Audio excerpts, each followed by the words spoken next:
신앙이 답이 분명해야 된다고 하는데 또 그럴 때가 필요해요. 마치 뭐 중고등학생들은 그런 게 필요하거든요. 명확한 원칙이 있어서 이건 하지 말아야 되고. 근데 조금 더 깊은 여정을 가면은 진리가 모호한 게 있어요. 예. 그 모호성 안에 다의성이라고 할까요? 여러 의미들이 있는데 또 그 중에 나한테 의미가 있는 것들이 있잖아요. 예. 그것들을 한번 이렇게 느껴보고 또 내 삶에 한번 이렇게 끌어오는 것들이 상징이 가능하더라고요. 예, 그냥 의식에 머물지 않고 어떻게 보면 무의식에 그 진리의 의미를 담을 수 있는 방법이 상징인데 예수님이 그 방법을 많이 쓰신 거죠. 예, 이 성찬도 그렇죠. 예, 십자가도 상징이죠. 예, 이 종도 상징이거든요. 이거 제가 만든 건데. 이 십자가도 제가 만든 거예요. 이거 뭐죠? 조각칼로 파서. 근데 제가 가장 힘들 때.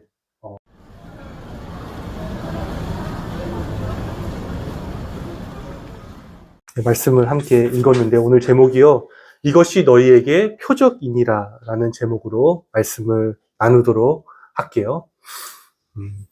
오늘 설교 준비하면서 제가 생각났던 이야기는 그 장자의 네 편을 보게 되면 쓸모없음의 쓸모라는 이야기가 있어요.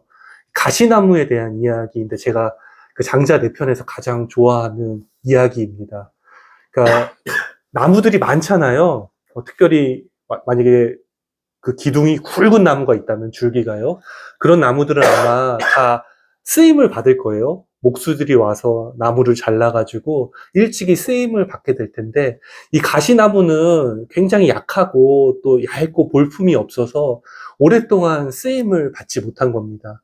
거기 남아서 오랫동안 어떻게 보면 오랜 봄, 여름, 가을, 겨울을 보내게 되는 거죠.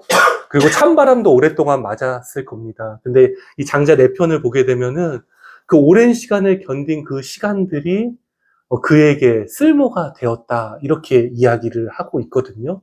어떻게 보면 오늘날 시대에 우리가 때로는 빠르게 가지만 또 길을 잃어버렸다고 생각할 때가 있다고 저는 생각이 들어요. 근데 어떻게 보면 가만히 멈추어 있는 시간, 내가 쓸모없다고 생각되는 그 시간을 통해서 나의 진정성을 발견하는 것이 아닌가. 그 진정성을 발견하기 위해서는 어떻게 보면 좀 오랜 시간이 필요한 것이 아닌가. 도리어 이 시간 무작정 빨리 달리기보다는요, 어떻게 보면 기다리며 서둘러야 되는 것이 아닌가 이런 말씀을 드리고 싶어요. 나의 진정성을 발견하고 서둘러 발걸음을 나서는 것이 우리에게 필요하다.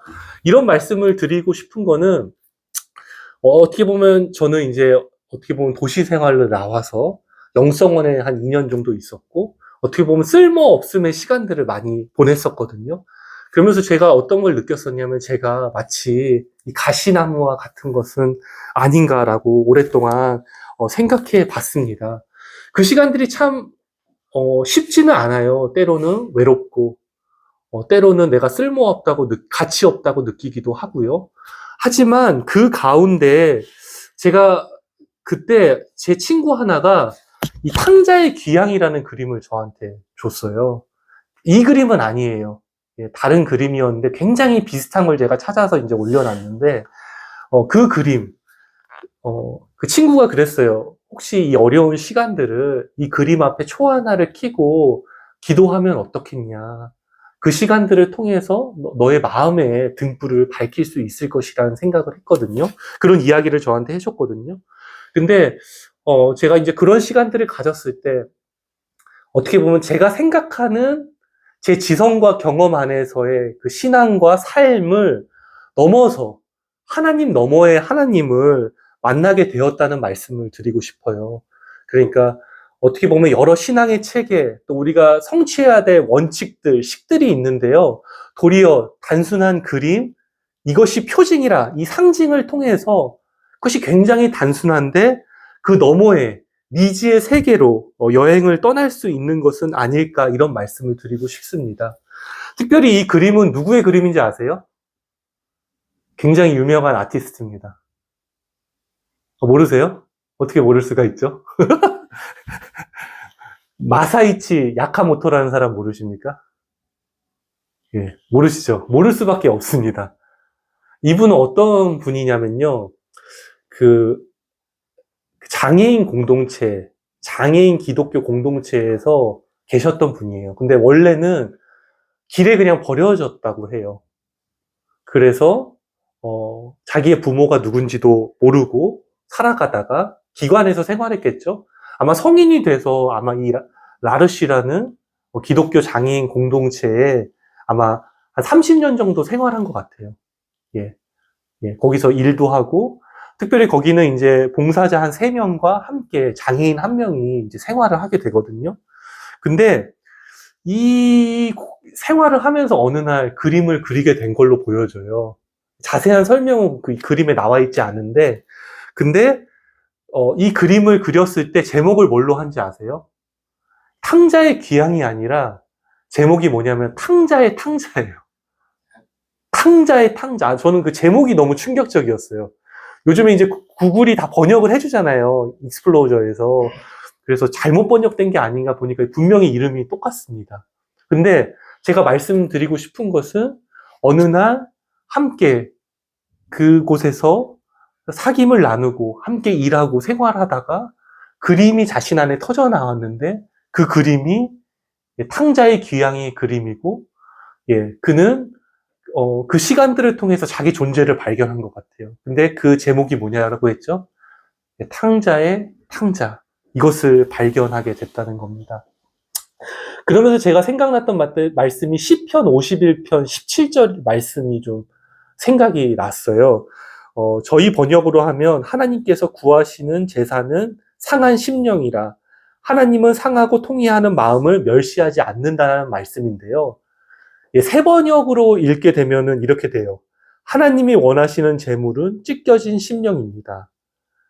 주님은 찢겨지고 짓밟힌 마음을 멸시하지 않으십니다. 아마 이들은 우리가 하나님을 다 알지 못하잖아요. 그 미지의 세계로 하나님을 향해서 여행하게 되는데 굉장히 늦은 것 같지만 어느 순간 속히 그 목적지에 이르게 되었어요. 그것이 무엇이냐면 일치하는 삶인데 하나님 앞에 서는 삶, 하나님과의 친밀한 관계하는 삶을 살게 되었는데 그 비결이 뭐냐? 그것은 그의 마음이 어느 순간 조명되고 깨닫게 된 거죠. 내가 탕자 중에 탕자구나. 내 깊은 곳에 깨어지고 상하고 짓밟힌 심령이 있구나. 이것을 발견하고 어떻게 보면 속히 그 심상을 하나의 예술 작품으로 그려내게 되고 많은 사람들에게 이 그림을 통해서 하나님이 어떤 분인지 가르치게 되는 그런 일들이 있게 되는 거죠. 그러면서 오늘 본문을 봤을 때 제가 가장 인상 깊은 게 무엇이었냐면 오늘 본문에 넘어 있어요. 16절이거든요. 그러니까 오늘의 그 천사의 현현을 보고 나서 88페이지, 89페이지인데 그 이미지가요. 너무나 낯설어요. 메시아가 오시는데 구유에 누인 아기로 오는 겁니다. 근데 이 사람들이요. 의심하지 않아요. 주저하지 않아요. 15절, 16절을 보게 되면요. 속히 가는 것을 볼 수가 있어요. 빨리 가서 그 베들레헴에 빨리 가서 그곳에 그 마구간에 구유에 누인 아기 앞에 어떠한 뭔가 뭐라 그럴까요? 잘못된 길에 들어섬 없이 바로 이르는 것을 볼 수가 있거든요. 어떻게 이르렀 수 있었을까? 이 시대의 목자들은 어떻게 보면 가장 가난하고 어떻게 보면 주류 사회에서 천대받는 그리고 종교적으로는 부정한 사람이라고 여겨지는 유대인들이 배척받는 직업 5개가 있었대요. 그 중에 하나가 목자거든요. 근데 이들은 동네 밖에 있었던 거예요. 당시대에 가까운 예루살렘에 얼마나 많은 종교 지도자들이 있었겠습니까? 또 다윗의 동네에는 얼마나 많은 다윗의 후손들이 있었겠습니까? 하지만 그들은 속히 가지 못했습니다. 하지만 이 상하고 통회한 마음을 가지고 있었던 이 목자들은 그 메시지를 깨달았고 자신을 향한 복음으로 받아들였고 그래서 그들은 그 구유에 누인 아기 앞에 이르러서 그 복된 소식을 그 예수님의 가족에게 전하고 또 찬미하면서 돌아갔다고 성서는 우리에게 얘기해주고 있습니다. 여러분, 이걸 보면서 저는 어떤 마음이 들었냐면은 우리도 속히 이루고 싶지 않습니까? 우리도 속히 그 베들레헴의 마구간 예수님의 가족 앞에 속히 이루고 싶지 않습니까? 그럼 열망이 일어나지 않습니까? 아무도 대답을 하지 않는 그런 마음인데 저는 그런 마음이 들더라고요. 그러면서 저는 베들레헴 예수님의 말구에 이르는 세 가지 길을 통해서 이룰 수 있다는 것을 말씀드리고 싶어요. 첫 번째는 뭐냐면 정화의 길, 두 번째 조명의 길, 그것을 통해서 여러분들이 일치의 길에 이를 수 있다. 하나님 앞에 서는 삶으로 이룰 수 있다고 하는데 목자들은 바로 일치의 삶에 이르렀어요. 하지만 우리에게는 정화의 길, 조명의 길이 필요하다는 것을 말씀을 드리고 싶어요. 첫 번째 뭐가 필요하다고 말씀을 드렸죠? 일치에 이르기 위해서 그리스도와 첫 번째 정화, 정화의 길이 필요하다고 말씀을 드리고 싶습니다. 정화의 길은 무엇이냐면 우리가 하나님을 모른다는 걸 인정하는 거예요. 하나님은 미지의 세계다. 우리가 하나님을 안다고 해도 바다에 그냥 컵으로 물 하나를 뜬 정도 아는 것이다. 그렇다면 우리가 어떻게 해야 될까요? 하나님을 알기 위해서 나가야 되죠. 근데 다른 것을 붙잡는 게 아니에요. 그 이미지 하나, 주님이 우리에게 주신 결정적이고 궁극적인 상징 하나를 붙잡는 거예요. 그게 오늘 본문에서 뭐죠? 구유에 누인 아이. 이것을 한번 붙잡는 겁니다. 그냥 교리적으로, 지성적으로 받아들이는 것이 아니라 붙잡고 마치 목자들이 길을 걷듯이 이 메시지를 들었던 마리아와 요셉이 베들레헴에 이르렀듯이 그러면서 때로는 환희도 느끼지만 때로는 멸시와 천대와 어려움과 깨어짐을 겪겠죠. 그런 여정을 한번 걸어보는 겁니다. 근데 제가 말씀드리고 싶은 건데 그건 뭐냐면 그 정화의 길을 걸을 때 어느 순간 우리 가운데 두 번째 단계에 이르게 된다는 거죠. 그게 뭐냐면 조명의 길이라고 말씀을 드리고 싶어요. 그것을 실험했을 때 뭐가 느껴지시나요, 여러분들? 말구유의 아기 예수님. 여러분은 뭐를 느끼세요? 마음으로 한번 느껴보세요.